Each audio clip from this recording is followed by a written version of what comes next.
Oke, saya kenalkan yang di samping kanan saya adalah Muhammad Rizaldi Hendriawan. Kemudian samping kiri ini pengacara juga bersertifikat. Yang samping kiri adalah Milah Karmila, pengacara juga, udah dilantik jadi advokat semua kan? Oke. Bocor nih Ki, handphone Ki. Teman-teman sekalian, hari ini ada apa lagi?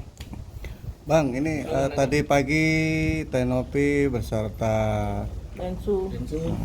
Ya saya nggak tahu ya. mendatangi Kemensos. Kehadiran mereka ini, mereka yang mendatangin atau mereka dipanggil gitu, karena tidak ada keterbukaan. Justru menurut saya harusnya Menteri Sosial menemui dan memiliki empati terhadap orang buta, bukan menerima dari oknum yayasan yang menerima atau yang menguasai uang orang buta ini. Karena justru persoalan ini mereka itu adalah yang menurut saya tidak bisa ditemuin oleh Menteri Sosial. Kenapa? Kami sudah tahu bahwa apa yang dilanggar oleh Denny Sumargo maupun apa yang dilanggar oleh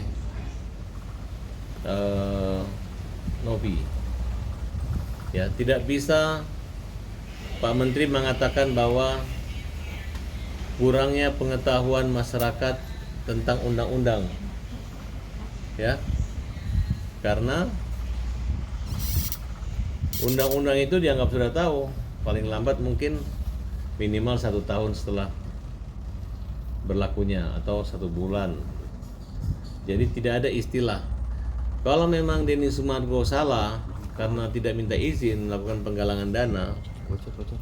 Kalau memang Novi salah silakan hukum aja Pak. Ya, karena Agus ini juga yang tidak tahu apa-apa yang didatangin mereka, dikasih uang, kemudian diobok-obok seperti ini juga, dan diambilkan, dipermalukan, dibully, dibiarkan. Belum habis penderitaan sakit fisiknya pun jalan dan terasa sampai sekarang. Ya, jadi kami agak protes. Kenapa Menteri menerima secara bersamaan baik Denny Sumargo, Novi, dan orang-orang yang kita laporkan di situ. Nah, harusnya Agus saja waktu itu diterima sama direkturnya, ya, direktur yang tidak komunikatif, yang tadi saya lihat ada nongol direkturnya gitu. Ya, ada apa? Dan anehnya kok Pak Menteri langsung merubah kalimatnya seolah-olah memuju Densu gitu. Padahal jelas-jelas bagi kami Densu ini adalah orang yang berubah-ubah dan membuat suasana semakin memanas. Karena dia menyatakan uang itu akan dibagi-bagikan untuk bencana alam dan lain sebagainya. Nah, ya kenapa nggak diserahkan aja uangnya sekalian di situ, buat apa di tangan mereka juga gitu. Dan Menteri Sosial harus bisa membedakan mana uang yang masuk ke rekening yayasan dan mana uang yang masuk ke rekening pribadi. Saat ini 1,3 miliar uang itu adalah masuk ke rekening pribadi dan ditakut-takutin lah si Agus ini, sehingga sekarang digunakan uang itu tidak bisa. Uang itu ada di tangan Yayasan Novi. Nah, sampai pengacara daripada Novi mundur karena tujuannya itu berbeda gitu. Jadi kita melihat ini adalah tujuan adalah konten-kontenan yang dimana hanya mempermalukan dan menambah bulian terhadap Agus. Oleh karena itu, walaupun Pak Menteri boleh baru jadi Menteri Sosial, tapi masyarakat terutama yayasan itu tidak boleh mengatakan dia itu baru dan tidak mengetahui. Kalau Agus wajar tidak mengetahui, ya, undang-undang. Kenapa? Karena dia pikir ajakan yang diberikan oleh Densu adalah menyumbang seikhlasnya, bukan donasi. Sekarang dibalik lagi. Kalau donasi ini adalah untuk penyembuhan mata, operasi, dan untuk penghidupan dan kebutuhan Agus. Karena Agus ini bukan hanya matanya saja yang perlu diobati, tapi kehidupan sendi-sendi sosial ekonominya. Artinya dia perlu tunjangan hidup karena nggak dapat gaji pensiun. Tidak ada salahnya uang itu kalaupun ada lebih buat dia. Nah, kalau memang uang itu nanti akan diberikan atau ada lagi orang buta, ya silakan bikin donasi baru. Nah, ini agak aneh juga bagi kami kalau uang ini jadi rebutan. Nah, jadi ini menduga adanya kerjasama antara Nopi dengan Densu yang seolah-olah Agus yang memaksa meminta nomor rekeningnya dinaikkan. Padahal kita sudah tahu bahwa kenapa Densu memasang, kenapa sekretarisnya Densu meminta nomor rekeningnya Agus. Dan dari awal juga Nopi mengatakan masalah rekening masuk ke rekening Agus itu tidak ada masalah. Karena sama saja selama untuk pemanfaatan kepentingan manfaat berbuat Agus. Tapi belakangan karena didukung netizen dia mengejek-ngejek, selalu merasa saya menjaga kepercayaan, melindungi. Bahkan Pablo pun disuruh jadi pengecar donastur. Jadi nggak ada habis-habisnya. Jadi kita anggap ini adalah konspirasi jahat yang hanya untuk memperolok-olok. Padahal mereka itu kalau ditanya logika hukumnya nggak ada. Logika hukum mereka itu kayak main-main. Jadi uang sumbangan dianggapnya uang titipan. Uang titipan yang bisa diambil kembali. Kemudian uang ini diwakili oleh dia melalui polling, digugat gitu. Untuk dialihkan dalam hal yang lain, itu kan buang-buang waktu. Itu boleh saya katakan adalah kayak orang yang tidak ada kerjaan, kayak mencari-cari kerjaan. Nah, dan itu sangat dilarang dalam kode etik pengacara gitu. Itu yang harus dilaporkan. Nah, saya bingung mereka itu ke organisasi advokat mana. Makanya kan kalau mau bertempur dengan Parat, tunjukin organisasi advokat lu yang mana. Organisasi advokat kayak kita Peradi atau apa? Dan mereka tuh terlalu berani melaporkan saya. Alasannya apa? Alasannya nggak mau pidananya, nggak memenuhi unsur katanya. Unsurnya apa? Etik. Etik apa? Paling diketawain sama organisasi advokat. Orang belum mulai beracara tiba-tiba mereka main lapor-laporkan, ya kan? Kecuali saya ini menipu Agus, saya ini melantarkan Agus. Justru saya lah berjuang prodeo membantu Agus gitu. Nah, jadi itu akan menjadi catatan penting kita. Kalau pengacara itu tidak bisa membuktikan bahwa saya melanggar hukum di situ, dia tak. Saya bikin dia guling-guling sampai KO, ya, sampai dia kapok gitu. Ya biar se-Indonesia melihat kebodohannya, bahwa main lapor-lapor nggak sembarang lapor gitu. Saya aja membuat laporan buat Agus itu perlu somasi, perlu apa, ini nggak ada, ya. Nah, oleh karena itu pengacara pembela kaum lemah Farhad Abbas bersama dengan kawan-kawan menyatakan protes dan segera menindak saja, nggak usah dimain-mainin gitu. Karena permasalahan ini juga kami sudah arahkan ke hukum gitu, dan minta Kementerian Sosial untuk berpihak pada orang yang lemah, bukan kepada orang-orang yang mencari uang dengan open donasi. Ya saya nggak tahu kan, yang jelas untuk kepentingan organisasi atau yayasannya. Peran Departemen Sosial adalah peran Departemen Sosial. Nggak usah lagi Departemen Sosial merasa bahwa ada Densu yang bisa, yang bagus seperti ini, enggak. Sesuai dengan ketentuan pasal 34 Undang-Undang Dasar 45. Fakir miskin dan anak-anak terlantar dipelihara oleh negara, ya kan? Nah, yang mana? Ya udah, itu perannya Departemen Sosial. Kalau membantu Agus, ambil ini uang itu, kasih ke Agus. Sah. Nah, kalau Departemen Sosial merasa itu uang tidak boleh, ya suruh aja, nasihatin mereka, balikin aja. Saya dengar tadi katanya untuk manfaat buat Agus. Nah, dan ini kan kuncinya di Novi. Kalau dia nggak membuat playing victim, masa pertemuan dia dengarin kita sengaja menjebak. Yang waktu itu saya marah-marah, saya nunjuk video, saya marah-marah, saya menunjuk Densu yang waktu itu berbicara lewat telepon, kan nggak sopan. Diundang nggak datang, mau bicara lewat telepon. Kemudian ngeyek kita, bilang ini bukan uang Nopi, bukan uang Farhad. Yang bilang uang Farhad siapa, Den? Ya kan? Nggak ada. Ini adalah uang dari netizen, subscriber saya. Kalau nggak ada curhat bang, kalau nggak ada nopi nggak ada. Hei, jangan ngomong yang takabur seperti itu. Kalau nggak ada orang buta nggak ada itu sumbangan, ya. Jadi kalau mereka nggak ada objek atau secara fisik Agus ini buta, nggak ada yang menyumbang gitu. Dan waktu kalian mengambil uang itu dengan segala bujuk rayu, ancaman, kekerasan, kalian mengatakan bahwa kapan-kapan Agus membutuhkannya, siap. Sampai sekarang nggak ada. Hanya sampai judul lagunya kapan-kapan kita berjumpa lagi, mungkin besok atau di lain hari, itu aja nyanyi lagunya. Tapi uangnya nggak tahu kemana-mana. Saya dengar mereka mau nenteng-nenteng uangnya ke Departemen Sosial. Untuk apa? Inilah jahatnya mereka.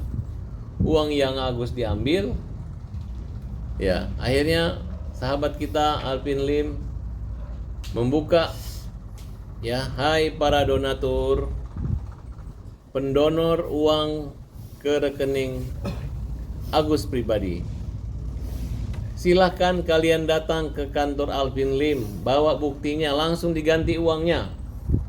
Kita umumkan secara terbuka wajah-wajah kalian ini. Orang-orang yang menyumbang, yang ngasih pengacara, yang menarik uangnya kembali kita umumkan, dan kalian pulang bawa uang.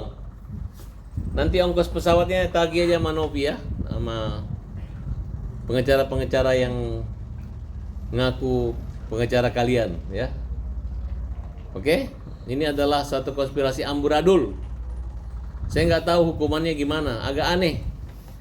Jadi ngejelimet. Saya ngelihat pengacara ini sebenarnya masalah orang yang simple dipermudah, ini jadi ribet gitu.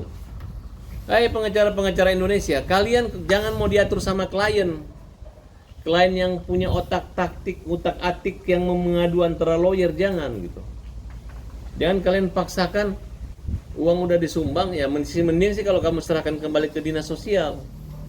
Tapi harusnya kembalikan aja ke Agus, nanti Agus dicari sama dinas sosial. Baru kami fight sama dinas sosial di pengadilan. Ini jangan kalian udah ambil, gue bawa, itu ngejek, itu nggak bagus. Yang namanya donasi itu adalah ketika dikasih, ya udah dikasih ke Agus. Tapi kalau digiring-giring kayak orang LSM ngomong, kami bertanggung jawab, kami menjaga jangan sampai disalahgunakan, kan nggak enak kedengarannya. Akhirnya yang korban itu Agus gitu. Aku tahulah cara-cara begini. Nanti kalian kalau udah umur 40 tahun, 50 tahun baru kalian menyadari sifat-sifat seperti itu nggak bagus. Kalau masih umur 30 tahun ke bawah itu, di bawah 40 tahun tuh masih adalah gaya-gaya begitu. Dan anehnya ada juga yang udah 40 tahun ke atas, udah merasa selebritis, masih nggak sadar-sadar juga gitu. Ada angin barat, dia pergi ke barat. Ada angin timur, dia pergi ke timur. Jadi apa ngomong gini, yang penting panjang gitu. Yang penting lawan Farhad Abbas. Gaspol lawan Farhad Abbas gitu. Padahal dia tidak mengerti. Kayak tokoh-tokoh kayak Kamarudin Simanjuntak ya. Kamarudin Simanjuntak ya. Kemudian Hotman Paris, kemudian Alvin Lim, dan beberapa tokoh-tokoh besar lainnya itu simple, itu uang Agus, gua udah masuk ke Agus. Biarkan Agus memanfaatkannya gitu, nggak bisa kalian paksakan. Ya. Jadi sampai detik ini uang masih dikuasai Novi ya. Dan saya tantang buat Denny Sumargo untuk silakan buktikan kalau Denny Sumargo itu jagoan dan bisa membagi-bagikan uang itu, dialihkan karena itu uang milikmu kan, kamu bilang milik netizen bukan, silakan buktikan, lawan saya dengan cara bagi-bagi uang itu. Kita buktikan kehebatanmu dan kekuasaanmu untuk menggunakan uang Agus untuk dibagi-bagikan. Terus nanti kalau orang minta ganti, lu yang ganti, buktikan. Jangan asal ngomong doang ya. Hari ini saya ingin bertanya, kenapa kalian rame-rame ketemu Menteri Sosial? Kenapa? Ada apa? Kalian ini dipanggil, diundang, diperiksa atau di apa? Atau mengadu, terus apa hasilnya? Yang kami nampak ini adalah kalian ini adalah bersatu untuk melawan orang buta dan melawan pembela kaum lemah Farhad Abbas dan kawan-kawan. Dan sampai sekarang saya katakan saya tidak gentar. Tanpa perlu saya memukul dada saya sampai berbunyi atau menginjak tanah sampai berbunyi. Dengan segala kerendahan hati, kami adalah pembela kaum yang lemah bersama berdiri, maju, bertahan. Kalau perlu menyerang, kami siap untuk melawan kebatilan, melawan kezaliman. Dan kami adalah orang yang anti terhadap para selebritis, para orang-orang terkenal, orang besar yang mengecilkan orang-orang kecil. Ya, jadi Farhad Abbas tidak akan mundur. Semua solusi permasalahan ini ada. Apabila donatur merasa uangnya harus dikembalikan, silahkan. Dan tolong donatur-donatur itu pakai otaknya, jangan pakai ototnya. Bagaimana kalian mau menguasakan satu orang menggugat di Jakarta di pengadilan mana? Kalian memberi ada beda, berarti kalian harus sidang di seluruh pengadilan Indonesia untuk menggugat Agus. Jangankan 8.000 orang ingin menggugat Agus, 10 orang aja udah. Bukannya kalian membantu Agus, kalian malah menyiksa, kalian mempersulit. Mungkin ingin membunuh Agus namanya, ya kan? Nah, saya nggak tahu ini agama apa nih yang donatur punya, tapi saya yakin bahwa donatur ini juga nggak seperti yang sejahat yang dibayangkan oleh pengacara-pengacara yang ngaku-ngaku telah mendapat kuasa dari polling apa segala. Nggak begitu. Mungkin kalau dipanas-panasi, uangnya Agus, orang marah, paling jawab ya dikembalikan saja. Tapi itu digiring oleh siapa? Oleh orang yang lawyer NOP, digiring disuruh masuk jadi pengacara donatur. Itu jahat banget.